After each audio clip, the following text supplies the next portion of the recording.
उपस्थित और हमारे साथ लोकसभा में सांसद है आदरणीय प्रकाश अंबेडकर जी, मंच पर उपस्थित आदरणीय ओम प्रकाश राजभर जी, सुबचन राम जी, अक्षय वर्णनाथ कनौजिया जी, आदरणीय भीमराव यशवंतराव अंबेडकर जी, समाजवादी पार्टी के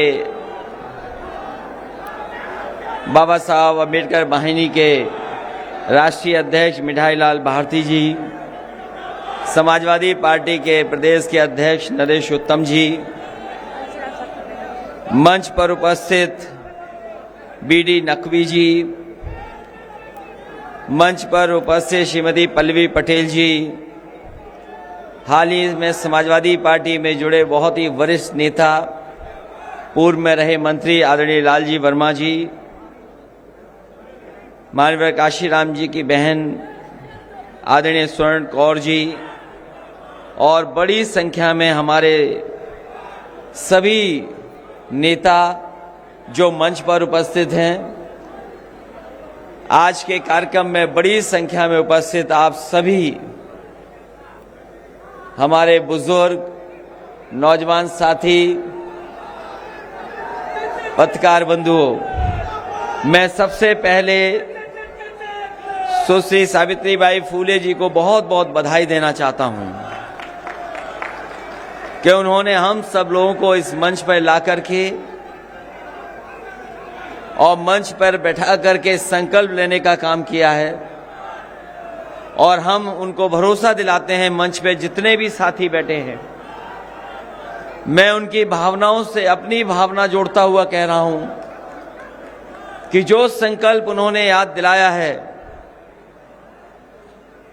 हम समाजवादी लोग आपके संकल्प के साथ खड़े हैं और जिस तरीके से अंबेडकरवादी आज आगे निकल करके आए संविधान को बचाने के लिए, हम समाजवादी लोग भी उनके साथ कंधे से कंधा मिला करके उनके साथ खड़े दिखाई देंगे।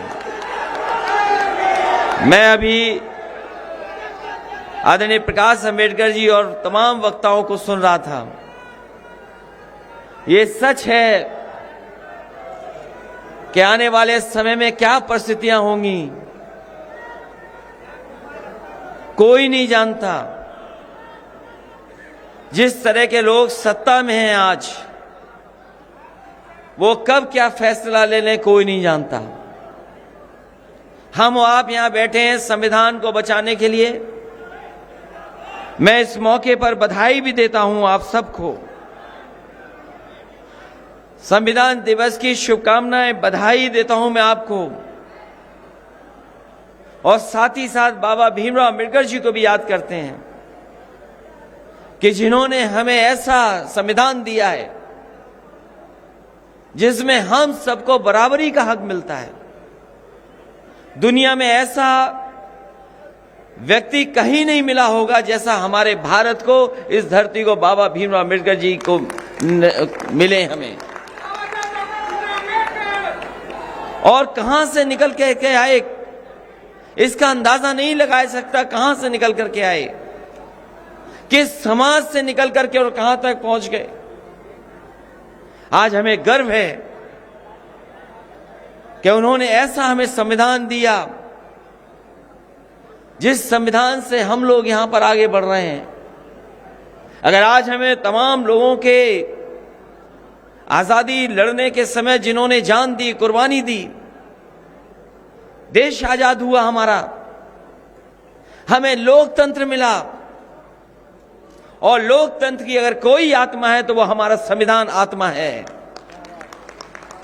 हमारे लोकतंत्र की आत्मा संविधान है और अगर संविधान हट जाए तो बताओ हम लोगों का जीवन क्या होगा। इसलिए संविधान दिवस पे जब हम सब लोग इकट्ठे हुए हैं, जो लोग यहां से निकले हैं, यहीं से रास्ता बनाया दिल्ली की सरकार का। जिस समय में ओम प्रकाश राजभर जी के कार्यक्रम में मैं गया था, उस समय मैंने कहा था कि यहीं से दरवाजा खुला था भारतीय जनता पार्टी का, यहीं से सत्ता में पहुंचे हैं। इस बार उत्तर प्रदेश की जनता ने तय किया यहीं से दरवाजा बंद होगा और सत्ता से बाहर होंगे।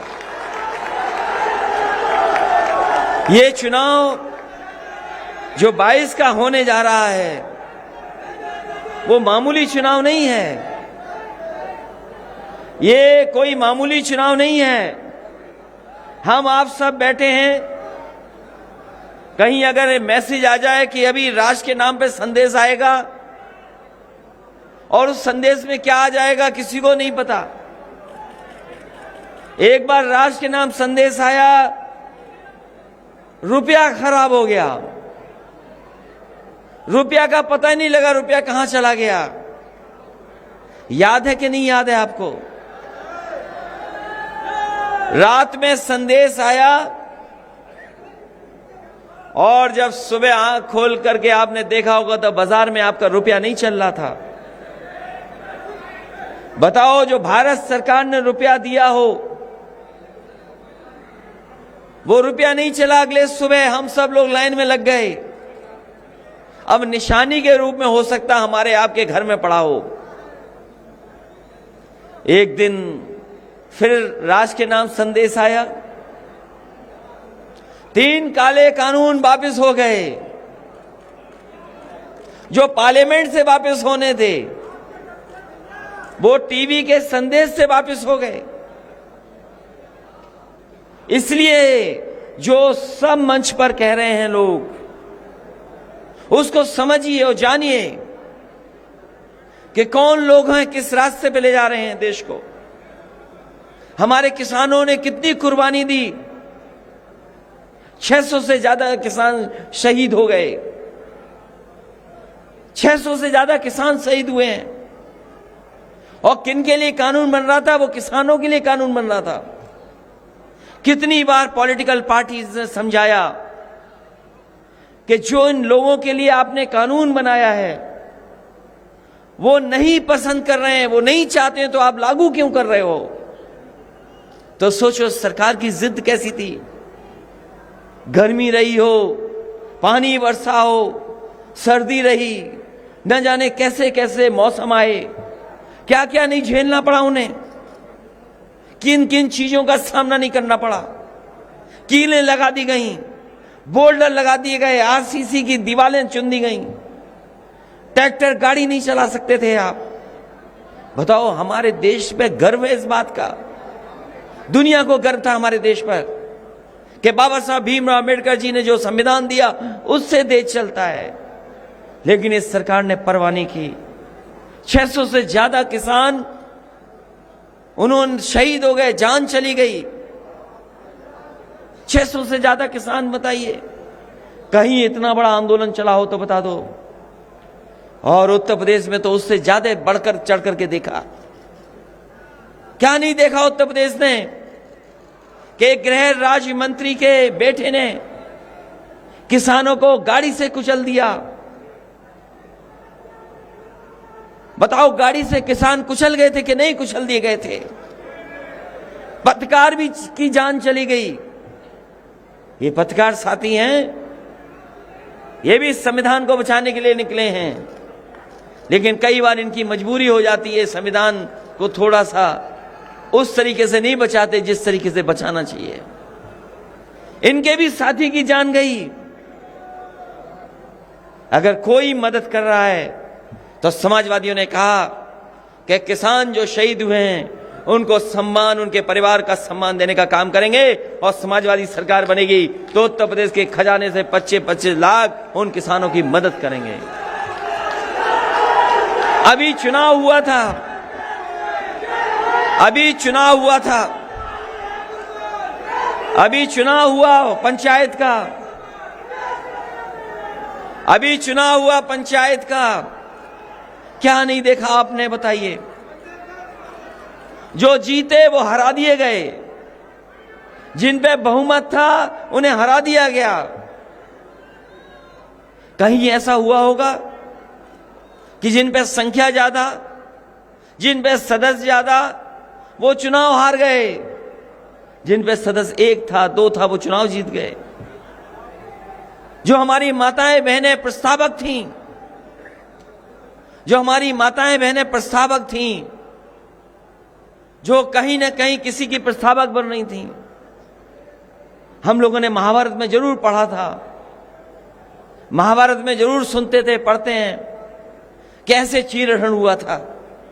लेकिन इस समय पर जहां लोकतंत्र हो, वहां पर प्रस्तावक समर्थकों का चीरहरण हो जाए, हमारी बहन हमारी माताओं के कपड़े छीन लिए गए, कपड़े फाड़ दिए गए। क्या हम लोगों ने नहीं देखा? हम आपने आगे ये जो हमारे तख्ती उठा उठा के दिखा रहे हैं, ये तो तख्तियां उठा रहे हैं। अगर बीजेपी की सभा में जाएंगे, अगर इनकी तख्ती उठी तो इनके लाठी पड़ेगी, इन्हें पता ही नहीं लगेगा इनकी तख्ती कहां है। ये लोकतंत्र बचाने वाले लोग बैठे हैं, इसलिए आपकी तख्ती भी देख रहे हैं। और वो लोग हैं, अगर उनके सामने तख्ती उठाओगे तो बताओ क्या होगा? बताओ हमारी बहनें क्या होगा? हमने देखा है आपकी तस्वीरें, आपके बाल पकड़ करके पुलिस खींच के ले जा रही है, आपको सड़क पर डाल करके पीट रहे हैं लाठी से। और किस लिए? ये किसके हक के लिए लड़ रहे हैं? आज इनका छीना है, आज इनका छीन लिया गया, इनके हक छीना गया, सम्मान छीना गया। कल हो सकता है हमारा आपका छीन लिया जाए, कुछ वोट छीन लिया जाए। इसलिए आप तो लड़ रहे हो, और शायद ही लखनऊ में इतनी कोई लाठी खाया होगा जितना आप लोग लाठी खाए हो। हमें खुशी है इस बात की। अपमानित हो गए, मुकदमे दर्ज हो गए, लेकिन ये हटे नहीं हैं। ये वो लोग हैं जो संविधान पे भरोसा करते हैं, अपने लोकतंत्र पे भरोसा करते हैं। इन्हें पता है कि इनकी लड़ाई सच्ची है, एक न एक दिन ये जीतेंगे लड़ाई। और इसीलिए भरोसा है इनको, क्योंकि बाबा साहब भीमराव अम्बेडकर जी का बना हुआ संविधान में भरोसा करते हैं। बताओ भरोसा करते हो कि नहीं करते हो? और भरोसा करते हैं इसीलिए उन्हें उम्मीद है। और हम आपको भरोसा दिलाते हैं, जो आपके हक छीना जा रहा है, सम्मान छीना जा रहा है, वो हक और सम्मान दिलाने का काम हम समाजवादी लोग करेंगे। ये चीजें बिक रही हैं, बीजेपी को जो दिखाई दे जाएगा वो सब बेच देंगे। ये बीजेपी के और बाबा मुख्यमंत्री कमाल के हैं, जो इन्हें दिखाई दे जाएगा वो सब बिक जाएगा। अभी बगल में एयरपोर्ट है, पहले ये सरकारी एयरपोर्ट था, अब ये सरकारी एयरपोर्ट नहीं है। क्या ये सरकार का एयरपोर्ट है? अब ये सरकार का एयरपोर्ट नहीं है। ये जो हवाई जहाज उड़ते थे भारत सरकार के, वो भी बेच दिए। मुझे तो ये बात समझ में नहीं आती कि जितने भी एयरपोर्ट है सब घाटे में हैं। दिल्ली का एयरपोर्ट घाटे में है 1000 करोड़ से ज्यादा में। बंबई का भी बिक गया, वो भी घाटे में है। जितनी एयरलाइंस चल रही वो सब घाटे में है। एयर इंडिया वाला घाटे में है 60,000 करोड़ का। और जो कंपनियां प्राइवेट चल रही हैं, कोई 1000 करोड़, कोई 10,000 करोड़, कोई 700 करोड़ के घाटे में है। और देखिए भारतीय जनता पार्टी के लोग कह रहे हैं एशिया का सबसे बड़ा एयरपोर्ट बना रहे हैं। ये हमारे आपके पैसे से बना देंगे एयरपोर्ट, और बाद में इस एयरपोर्ट को भी किसी न किसी को बेच देंगे। उसकी तैयारी कर रही हैं लोग। इसलिए जहां बाबा साहब भीमराव अम्बेडकर जी को याद कर रहे हैं, उनके परिवार के लोग हैं, उनके समर्थक हैं, उनको मानने वाले लोग हैं, अम्बेडकरवादी लोग हैं, वो न केवल भारत बल्कि दुनिया में पूजे जाते हैं। दुनिया में उनका सम्मान है। अगर कोई महापुरुषों को याद करता है, राष्ट्रपिता महात्मा गांधी को याद करता है अगर कोई, तो बाबा साहब भीमराव अम्बेडकर जी को भी याद करता है। दुनिया के जो बड़े बड़े म्यूजियम हैं, जहां पर बहुतों को स्थान नहीं मिल सकता, बहुत सारे म्यूजियम हैं जहां पर बड़े बड़े लोगों को स्थान नहीं मिला है। अगर किसी को कार्ल मार्क्स के बगल में खड़े होने का, प्रतिमा का स्थान मिला है, तो बाबा भीमराव अम्बेडकर जी को मिला है। आइंस्टीन जो दुनिया का सबसे बड़ा आविष्कार साइंटिस्ट रहा, उसने भी कहा कि ऐसे विरले लोग कभी कभी धरती पे पैदा होते हैं जैसे बाबा साहब भीमराव अम्बेडकर हैं। सोचो कहां से निकल करके आए, और दुनिया में इतना भेदभाव कहीं नहीं है। भारत जैसी जगह, भारत जैसी धरती जिसमें इतना भेदभाव हो, जाति का भेद, धर्म का भेद, अगर किसी ने मिटाया तो हमारे संविधान ने मिटा करके हम लोगों को एक करने का काम किया है। जब डेमोक्रेसी की बात करते हैं तो डेमोक्रेसी का मतलब हम सबको अधिकार है एक वोट का। वो वोट का अधिकार कहां से दिया? बाबा भीमराव अम्बेडकर जी और इस संविधान ने दिया हमें। सेकुलर जब कहा जाता है हमारा देश, तो चाहे वो कोई धर्म हो, सब धर्मों को बराबरी का कहीं सम्मान मिल रहा है तो वो हमारे संविधान से मिल रहा है। जो सामाजिक न्याय की बात करना है वो भी अगर कहीं मिल रही है, सामाजिक न्याय अगर कहीं से मिलने जा रहा है तो वो भी हमारे संविधान से मिलने जा रहा है।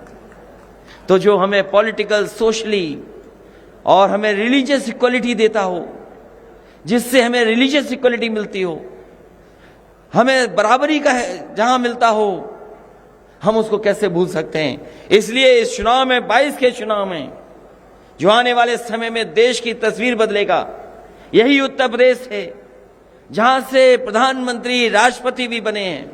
आज भी देश में के सबसे ऊंचे पदों पे कोई बैठा है तो उत्तर प्रदेश से ही होकर के गए हैं, वो लोग बैठे हैं।